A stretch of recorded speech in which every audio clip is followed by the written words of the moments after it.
matinale se poursuit sur la Sen TV, la première télé urbaine du Sénégal. Rebonjour à vous tous et bienvenue à ce journal. Et cette information en vrai pour démarrer. La radio, dans un communiqué rendu public hier, dénonce et condamne les actes de vandalisme perpétrés contre la plus haute institution de l'État, qui est le président de la République. Elle rend aussi un hommage mérité à la garde rapprochée du chef de l'État, grâce à laquelle a pu être évité au pays un incident majeur qui aurait pu être lourd de conséquences. Et la RADDHO, par ailleurs, appelle la justice à traiter ces actes dans la sérénité. Le mouvement des étudiants et élèves libéraux donc explique qu'il n'a rien à voir avec les événements qui se sont déroulés à l'université de Dakar. Le MEL estime que l'arrestation d'El Hadj Diaw, son secrétaire général adjoint, n'est qu'une nouvelle expression de la chasse aux sorcières enclenchée depuis 3 ans contre les responsables du PDF. Et El Hadj Diaw n'est pas donc le bouc émissaire de personnes,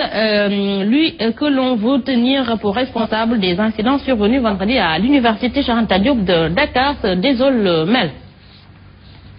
Concernant toujours cette visite du chef de l'État à l'université Cheikh Anta Diop de Dakar, Maître Hassan Djomba Ndiaye rejette l'option de la cour d'assises pour les personnes interpellées pour avoir caillassé le cortège présidentiel pour vendredi à l'université. Donc le président de la Ligue sénégalaise,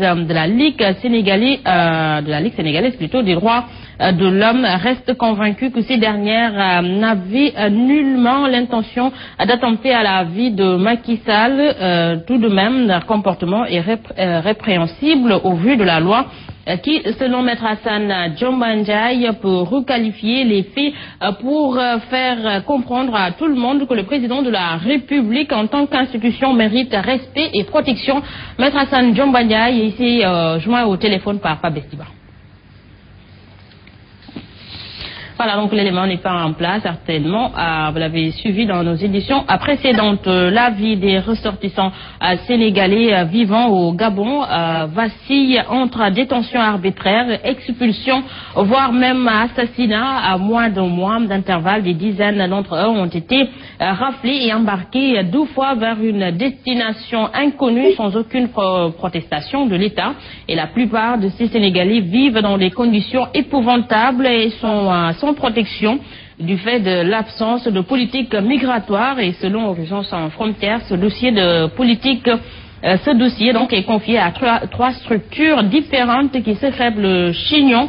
Et dans un communiqué, Horizon Sans Frontières affirme que cette guéguerre de leadership pour le contrôle du dossier à des fins politiques entraîne toute une cacophonie quant aux prises de décision. Ainsi, Horizon Sans Frontières accuse l'État du Sénégal de non-assistance à personne en danger.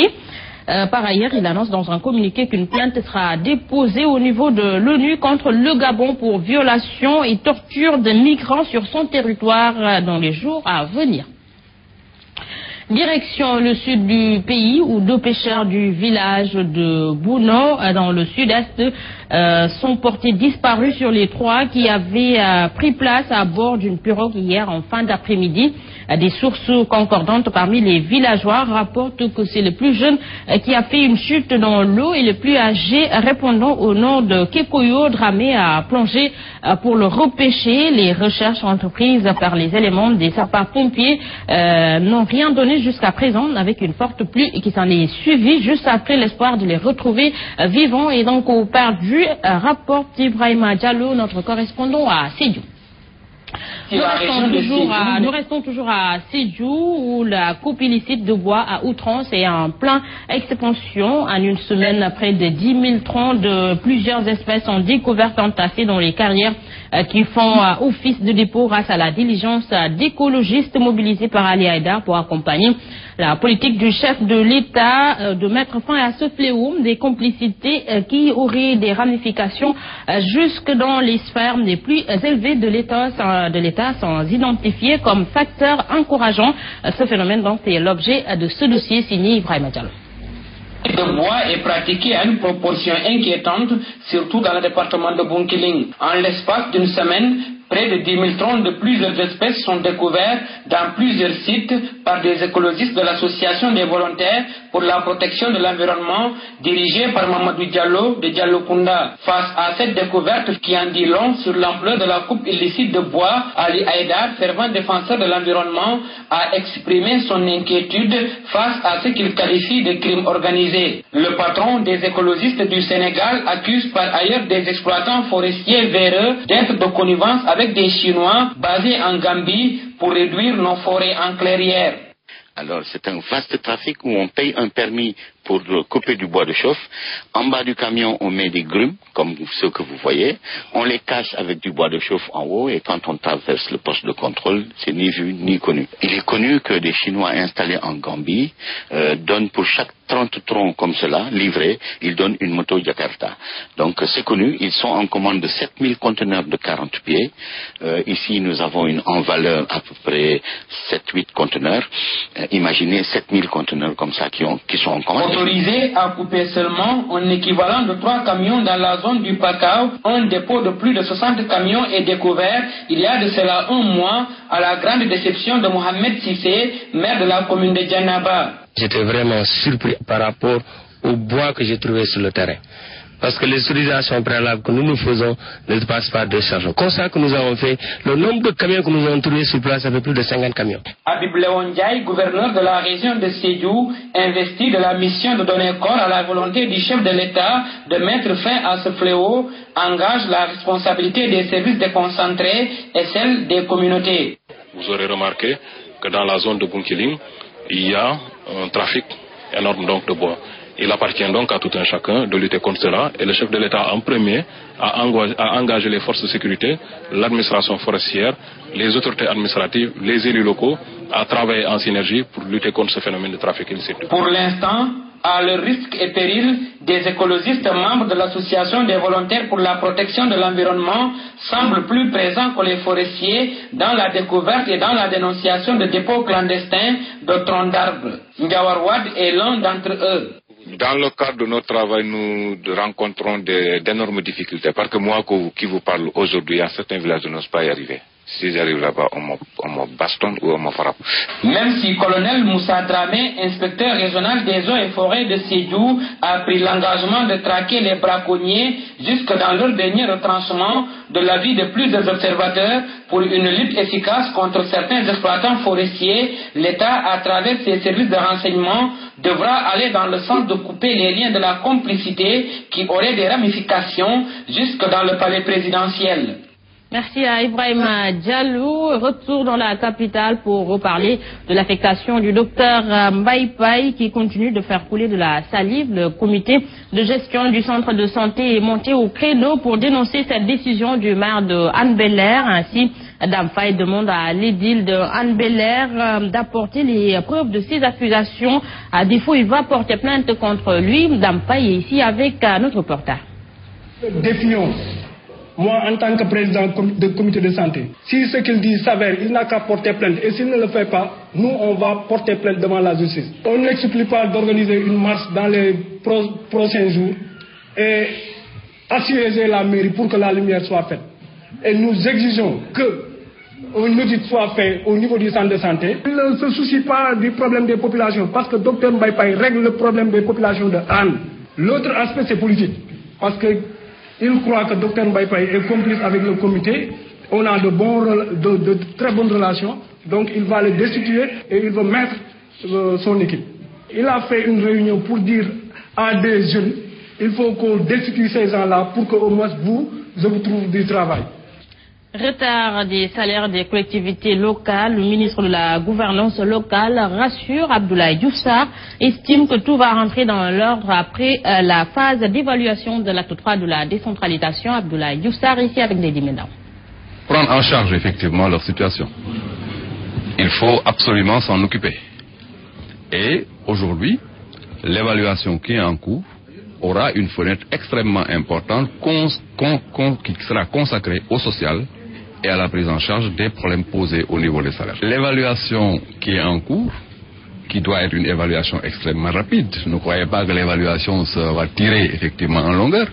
Nous ferons un travail très rapide et proposerons effectivement les solutions. Il ne faut pas effectivement se précipiter. Nous allons effectivement trouver les solutions idoines.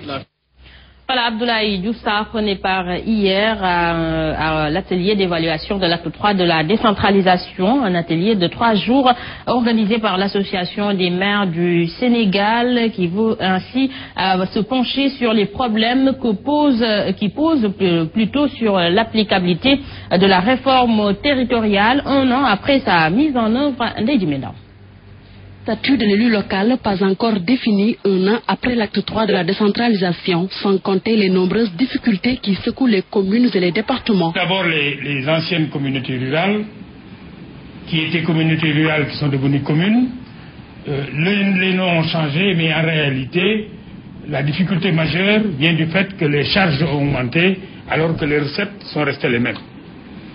D'où difficulté de fonctionnement et difficulté également en termes d'investissement. Conformément aux orientations du chef de l'État, l'Association des maires du Sénégal s'implique dans l'évaluation de la première phase de la réforme territoriale. Alioune Sall, président de l'AMS. C'est tout à fait logique qu'arrivé à un moment d'évaluation, que les maires eux-mêmes prennent en charge cette question, réfléchissent en collaboration évidemment avec l'ensemble des autres acteurs de cette politique de décentralisation, acteurs au premier desquels il y a l'État. L'acte 3 de la décentralisation a permis de renforcer les ressources des collectivités locales. En témoigne le ministre de la Gouvernance locale qui fonde beaucoup d'espoir sur la contribution des élus locaux pour apporter des correctifs. Déjà dans le BCI 2015, dans le budget 2015, une augmentation d'un montant de 4 milliards a été opérée sur les fonds de dotation. Cela veut dire que les ressources sont augmentées. Toutefois, il faut reconnaître qu'il n'y a pas de système parfait. Un mémorandum est d'ailleurs attendu à l'issue des travaux de l'Association des maires du Sénégal. Il sera d'ailleurs soumis aux autorités. Ndeye Djimenda, le tout nouveau directeur de la Sénélec, va devoir trancher entre les populations de Grand Médine et la Sénélec, un conflit depuis plus d'1 an, et la société qui a délesté plus de 40 maisons a décidé de passer à la vitesse supérieure ce mardi même. Pour cela, il risque de s'opposer à un niet des populations qui parlent de règlement de compte politique de la part de certains responsables qui regrettent le départ de Pape Dieng. D'ailleurs, il interpelle le directeur de la boîte pour éviter un affrontement ce mardi. Reportage à la Sanbaldi. 578 810 francs. C'est ma facture. La journée de demain risque d'être mouvementée, d'ailleurs très mouvementée à Grand Médine et environ. La Sénélec, pour avoir coupé le courant à une quarantaine de maisons depuis 4 jours, a décidé d'accélérer le rythme, ce que n'entendent pas d'ailleurs ces populations. Ils viennent nous couper sans aucune raison. Et ceux qui venaient couper n'avaient même pas de bon de coupure avec eux.